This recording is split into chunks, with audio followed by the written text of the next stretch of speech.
सुप्रभात प्यारे बच्चों, कैसे हैं आप सब। उम्मीद करती हूँ घर पर होंगे और स्वस्थ होंगे। बेटा, आज हम पाठ का पठन करेंगे। आपकी क्षितिज पुस्तक का पाठ है एक कुत्ता और एक मैना। इसके लेखक हैं हजारी प्रसाद द्विवेदी जी। ध्यान से बेटा इस पाठ को सुनना है, ठीक है। उम्मीद करती हूँ आप अच्छे से इसको सुनेंगे और इसके लिए आपको अपनी क्षितिज की बुक और पेंसिल लेकर बैठनी है, ठीक है बच्चे। ध्यान से पाठ को सुनना है और ध्यान से समझना है। आज से कई वर्ष पहले गुरुदेव के मन में आया कि शांति निकेतन को छोड़कर कहीं अन्यत्र जाएं। अन्यत्र मीन्स दूसरी जगह जाएं। स्वास्थ्य बहुत अच्छा नहीं था, उनकी जो तबीयत थी वो अच्छी नहीं थी। शायद इसलिए यह पता नहीं क्यों ते पाया कि वे श्री निकेतन के पुराने 3 मंजिले मकान में कुछ दिन रहे। 3 मंजिला मीन्स 3 मंजिल वाला। शायद मौज में आकर ही उन्होंने यह निर्णय लिया होगा। वे सबसे ऊपर के तल्ले में रहने लगे। तला मीन्स मंजिल।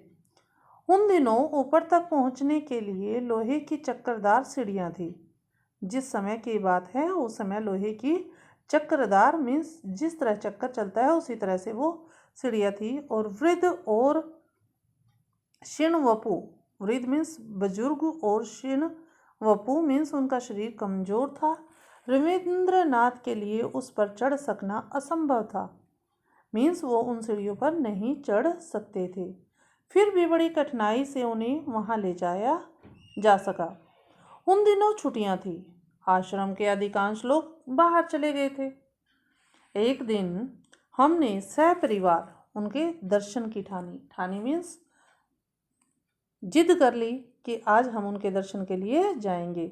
दर्शन को मैं जो यहाँ विशेष रूप से दर्शनीय बनाकर लिख रहा हूँ, इसका कारण यह है कि गुरुदेव के पास जब कभी मैं जाता था तो प्राय वे यह कहकर मुस्कुरा देते थे कि दर्शनार्थी हैं क्या, मीन्स देखने वाले हैं क्या। शुरू में मैं उनसे ऐसी बांग्ला में बात करता था जो वस्तुतः हिंदी मुहावरों का अनुवाद हुआ करती थी। किसी बाहर के अतिथि को जब मैं उनके पास ले जाता था तो कहा करता था, एक भद्र लोक आपनार दर्शनेर जन्य एनेछे। यह बात हिंदी में जितनी प्रचलित है उतनी बांग्ला में नहीं, इसलिए गुरुदेव जरा मुस्कुरा देते थे। बाद में मुझे मालूम हुआ कि मेरी यह भाषा बहुत अधिक पुस्तकीय मीन्स पुस्तक वाली है और गुरुदेव ने उस दर्शन शब्द को पकड़ लिया था। इसलिए जब कभी मैं असमय मीन्स जो समय ना हो में पहुंच जाता, मीन्स मान लीजिए खाने का समय है 1 से 2, तो उस समय अगर वो पहुंच जाते तो वे हंसकर पूछते थे, दर्शनार्थी लेकर आए हो क्या। यहाँ यह दुख के साथ कह देना चाहता हूँ कि अपने देश के दर्शनार्थियों में कितने ही इतने प्रगल्भ होते थे कि समय असमय, स्थान अस्थान, अवस्था अनावस्था की एकदम परवाह नहीं करते थे। कि कुछ एक शरणार्थी जो आते थे उनसे मिलने के लिए उनकी बात की जाती है कि वो समय का असमय का, स्थान अस्थान, अवस्था अनावस्था की एकदम परवाह नहीं करते थे और रोकते रहने पर भी आ ही जाते थे। ऐसे दर्शनार्थियों से गुरुदेव कुछ भीत से रहते थे। भीत मीन्स डरे से रहते थे। अस्तु मैं बाल बच्चों के एक दिन श्री निकेतन जा पहुंचा। कई दिनों से उन्हें देखा नहीं था। गुरुदेव वहां बड़े आनंद में थे, अकेले रहते थे, भीड़ भाड़ उतनी नहीं होती थी। छात्रों, इसको रेखांकित करना है। गुरुदेव वहां बड़े आनंद में रहते थे, अकेले रहते थे, भीड़ भाड़ उतनी नहीं होती थी जितनी शांति निकेतन में थी।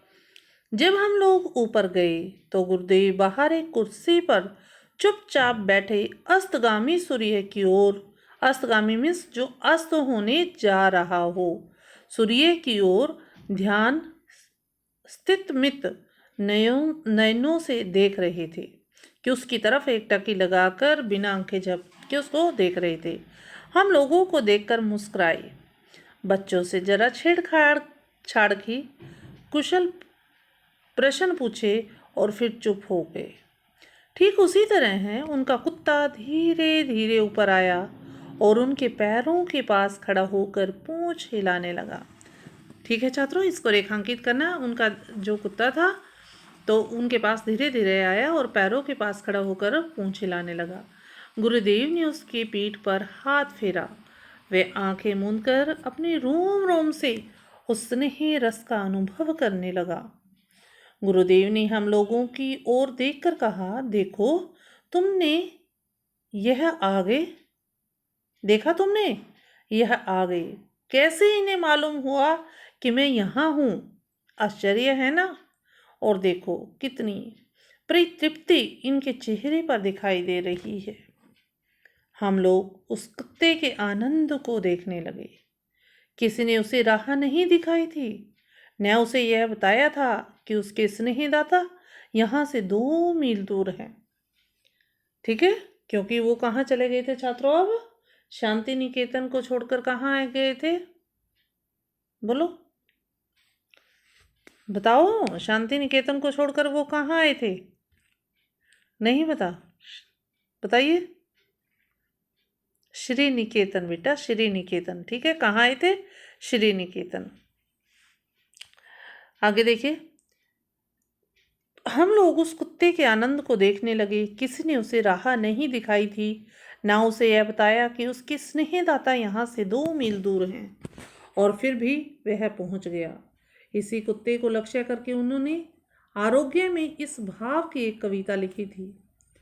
ठीक है, प्रतिदिन प्रातःकाल यह भगत कुत्ता स्तब्ध होकर आसन के पास तब तक बैठा रहता था जब तक अपने हाथों के स्पर्श से मैं इसका संग नहीं स्वीकार करता था। जानवर भी देखिए बच्चे प्यार के भूखे होते हैं। अगर आप कुत्ते को, बिल्ली को, मैना को, किसी को भी प्यार करो तो वो आपके मुरीद हो जाते हैं। ऐसा ही उनका कुत्ता था। ठीक है, प्रतिदिन प्रातःकाल यह भगत कुत्ता स्तब्ध होकर आसन के पास तब तक बैठा रहता जब तक अपने हाथों के स्पर्श से मैं उनका संग नहीं स्वीकार करता। इतनी सी स्वीकृति पाकर ही उसके अंग अंग में आनंद का प्रवाह बह उठता था। वो थोड़ा सा उसको प्यार से सहलाते थे और वो रोम रोम उनका गदगद हो जाता था। इस वाक्यहीन प्राणी लोक में सिर्फ यही एक जीव अच्छा बुरा सबको भेद कर संपूर्ण मनुष्य को देख सका है, उस आनंद को देख सका है जिसे प्राण दिया जा सकता है, जिसमें अहेतुक प्रेम ढाल दिया जा सकता है, जिसकी चेतना असीम चैतन्य लोक में राह दिखा सकती है। जब मैं इस मूक हृदय का प्राणपण आत्मनिवेदन देखता हूँ कि यह किस तरह से मेरी तरफ देखता है, कैसे प्यार करता है, जिसमें वह अपनी दीनता बताता रहता है, तब मैं यह सोच ही नहीं पाता कि उसने अपने सहज बोध से मानव स्वरूप में कौन सा मूल्य आविष्कार किया है। इसकी भाषाहीन दृष्टि, भाषाहीन मीन्स भाषा के बिना, दृष्टि मीन्स नज़र, की करुण व्याकुलता जो कुछ समझती है उसे समझा नहीं पाती और मुझे इस सृष्टि में मनुष्य का सच्चा परिचय समझा देती है। ठीक है, इस प्रकार कवि की मर्म भेदी दृष्टि ने इस भाषाहीन प्राणी की करुण दृष्टि के भीतर उस विशाल मानव सत्य को देखा है जो मनुष्य के अंदर भी नहीं देख सकता, कि जानवर भी इतना गहराई से प्यार कर सकते हैं। मैं जब यह कविता पढ़ता हूँ तब मेरे सामने श्री निकेतन के तल्ले पर ही वह घटना प्रत्यक्ष से हो जाती है। प्रत्यक्ष मीन्स जैसे मेरे सामने हुई है। वह आंख मूंदकर अपरिसीम आनंद, वह मूक हृदय का प्राणपण, आत्मनिवेदन मूर्तिमान हो जाता है। उस दिन मेरे लिए वह एक छोटी सी घटना थी। आज वह विश्व की अनेक महिमाशाली घटनाओं की श्रेणी में बैठ गई है। एक आश्चर्य की बात और इस प्रसंग में उल्लेख की जा सकती है कि जब गुरुदेव का चिताभस्म कलकत्ते से आश्रम में लाया गया, उस समय भी न जाने किस सहज बोध के बल पर वह कुत्ता आश्रम के द्वार तक आया और चिताभस्म के साथ अन्यायी आश्रम वासियों के साथ शांत गंभीर भाव से उत्तरायण तक गया। आचार्य क्षिति मोहन सेन से आगे थे। छात्रों, इसको रेखांकित करना है। तो जो आचार्य थे, क्षिति मोहन जो नाम है, वो सबसे आगे थे। उन्होंने मुझे बताया कि वह चिताभस्म के कलश के पास थोड़ी देर चुपचाप बैठा भी रहा था। ठीक है, जैसे कलश लेकर जाते हैं ऐसे ही वो कुत्ता भी उनके पास बैठा हुआ था। कुछ और पहले की घटना याद आ रही है। उन दिनों शांति निकेतन में नया ही आया था। गुरुदेव से अभी उतना घनिष्ठ नहीं हो पाया था। गुरुदेव उन दिनों सुबह अपने बगीचे में टहलने के लिए निकला करते थे। मैं एक दिन उनके साथ हो गया।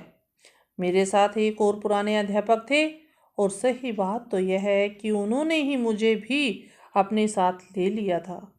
गुरुदेव एक एक फूल पत्ते को ध्यान से देखते हुए अपने बगीचे में टहल रहे थे। ये गुरुदेव जी हैं और ये टहल रहे थे अपने बगीचे में और उक्त अध्यापक महाशय से बातें करते जा रहे थे। ठीक है छात्रों, आज हम इस पाठ का पठन इतना ही करेंगे।